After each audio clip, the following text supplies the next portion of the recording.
So I don't know. I think Kyle's a great coach. There's a little bit of stubbornness to him for sure. He gets the thing that drives me so crazy about him in the second quarter is they put so much money, Damon, into their defense.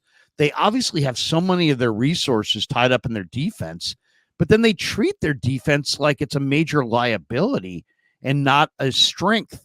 Lean into it. You have belief in your defense. Don't worry about giving somebody the ball with 30 seconds left. Just don't have Steve Wilkes calling all out blitz, and I think you'll be fine. You know what I mean? Like you saw in Minnesota. I mean, he's so worried about. He's clearly. I watched it again, and he's clearly serving multiple masters in his mindset in that final drive before the half. They got the ball back with 4:09 left to go in the first half, and to only get a long field goal attempt from your rookie kicker, which you were trying to avoid altogether, leaning on him, it's just inexcusable. I mean, the drive was just totally inexcusable. They didn't handle the clock well. They wasted 45 seconds, 4:09 left. 1st and 10 from the 25. They run McCaffrey left for 1 yard. 2nd and 9, he goes to Jennings for 12 yards. Now it's 1st and 10 on the 38. He goes CMC in a halfback toss for 3 yards. It's 2nd and 7 on the 41. Purdy to CMC for 9 yards. It's 1st and 10 on the 49 or the plus 45. CMC runs 7 yards. 2nd and 3. CMC runs 4 yards. Then, you're already by that second down play, they were already at the 2-minute warning.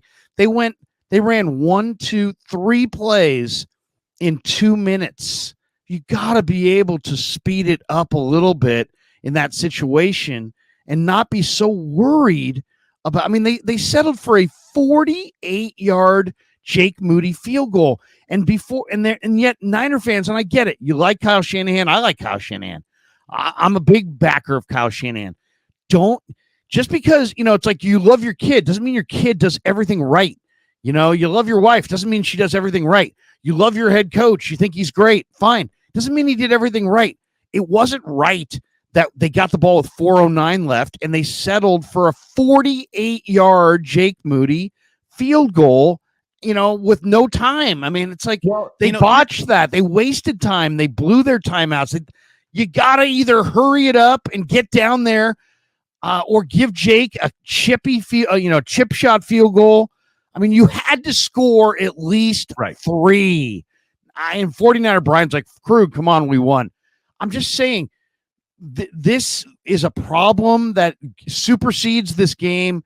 It's a problem that Shanahan has had. He wants everything. He wants to score right before the half and also leave his opponent 0 seconds on the clock. And it's just, you know what it is? It's a hard out in radio. It's a hard out. When they say, hey, Damon, we need a hard out at 9:17:15. And you can't get out at 14 and you can't get out at 18. You know what I mean? It's like, it's near impossible. It does feel like Kyle is in such a quest for perfection. He lets pretty good pass him by sometimes. And someone needs to tell him, like, Kyle, you don't get bonus points if you score when the clock hits 0. You don't get any extra for that. You do get you had to have points there, man. It had to be 10-6 at half, and it was 7-6. And the thing is, I don't understand why you're just letting that 40 seconds burn off the clock at midfield. You're inside the 15-yard line, and you're a throw away from a pretty relatively short, somewhat easy red zone score.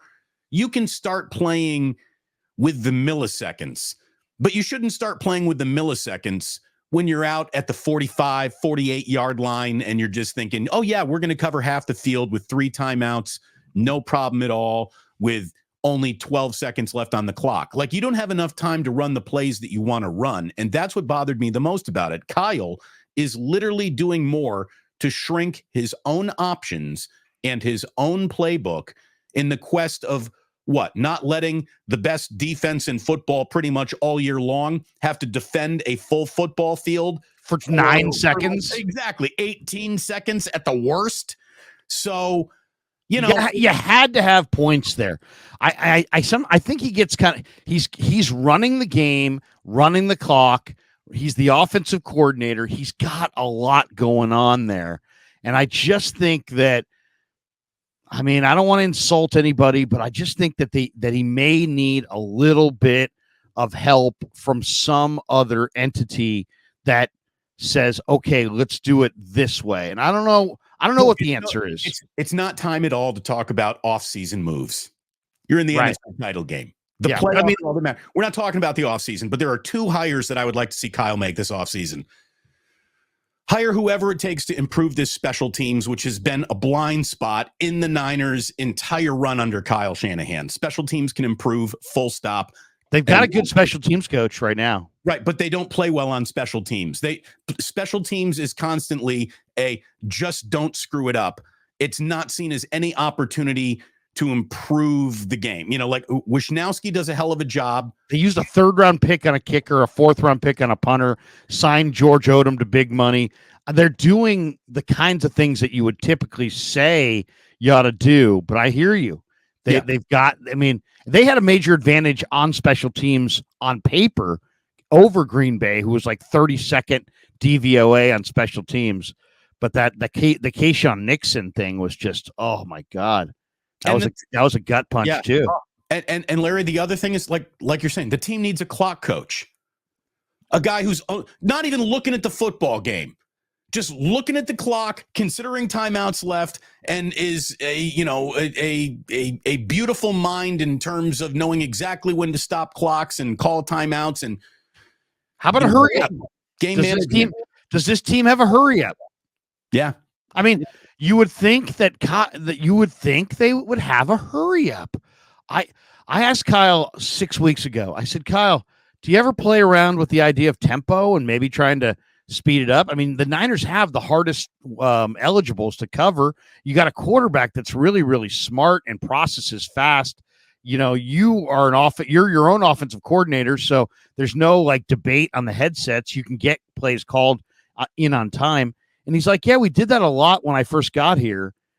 And I get, and then he's like, we don't do it as much now. And I'm not really sure why they don't, but I would, they won a bunch of games, Damon, by big margins this year. In those big margin games, why not take one series a game? I mean, I almost think it would be like advantageous to get to like have a reputation around the league as, hey, you know what? If you play the 49ers one series a game, they're going to go hurry up on you, and you don't know when it's coming. And I think they would put tremendous pressure on their opponent. And I like the idea of tempo. And if you run some more tempo on a regular basis, then I think you could go hurry up in some of these end of halves, end of games, and have your guys feel like more united and more like it's like a regular kind of thing. But they don't I know they practice it, but they don't do it in games, and they look like they don't understand that they should go hurry up sometimes. And right before the half. What's odd about that is like Kyle is obsessed with finding weaknesses and mismatches. And when you got a weak player, when you got a soft target of opportunity on the field, why wouldn't you go hurry up to keep him on the field? Right? Why wouldn't you go hurry up to keep whatever advantage you think you have? This player on that player is where I can pick up a first down. Why wouldn't you continue to do that? Especially when you look around the league, Damon, and everybody's got all these sub packages. I mean, you watched Dallas last week. They're trotting guys on, trotting guys off. If Jim Harbaugh comes back to the NFL, you saw the national championship game. He's got all kinds of different guys coming on and off the field. It's situational football and specialists and, different looks and 3 safety looks. And it's like you can negate a lot of that by, you get a defense, and don't let them substitute because you hurry it up. I mean, I just think playing with tempo, I saw what it did to the Niners when they played the Falcons in Atlanta, when Arthur Smith went hurry up against the Niners, and it puts a little stress and pressure on your defense, and that's a good thing. So, you got this awesome offense. You're one of the big offensive gurus. Work in a hurry up And then if you work in a hurry up, I think it will give you more confidence to play faster inside of the 2-minute warning going into the half. I don't know. It's all nitpicking at this point. I will say this. If you watch, that game was hell to watch.